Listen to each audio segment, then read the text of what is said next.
কারণ আমরা ছাদে চলে এসেছি আম মাখা খেতে। তোমাদের কাদের কাদের আম মাখা ভালো লাগে আমাদেরকে জানাবে। বৌদি এখন খেতে মত, লেবু পাতা দিয়ে আম মাখা ভালোই লাগছে। আমি ফার্স্ট টাইম খাচ্ছি, আমি কাসুন্দি দিয়েই খেয়েছি, ভালো লাগছে। আমরা আম মাখা খাচ্ছি আর ওখানে দেখো আম পাড়তে উঠেছে, পুরো যতটা জুম হয় দেখাচ্ছি আম পাড়ছে। এই যে আমার আর বৌদির আম মাখা খাওয়া হয়ে গেছে। আর এই জায়গাটা না খুব সুন্দর ভাইবস দেয়, নারকেল গাছটা, তো এখানটায় দাঁড়িয়ে ভাবলাম ভিডিও করি।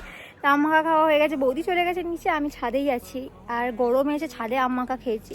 অ্যাকচুয়ালি আমরা নিচেই খাচ্ছিলাম, পুচকু জেদ করছিল যে ও খাবে, বাট বাচ্চারা তো এসব খাবে না, দেওয়া উচিতই না বাচ্চাদের খেতে। আমি বলেছি যে পচে গেছে ফেলে যাচ্ছে, বলে লুকিয়ে লুকিয়ে এসে ছাদে খেয়েছি। আগে দিদিরা খুব আম মাখা খেতে, এখন খায় না। মাও ঠান্ডা লেগেছে তাই মাকে আর দিলাম না, কারণ ঠান্ডা লাগলে টক খাওয়াটা উচিত নয়। তো ওপরে এসে আমরা খেয়ে নিয়েছি। তো আমি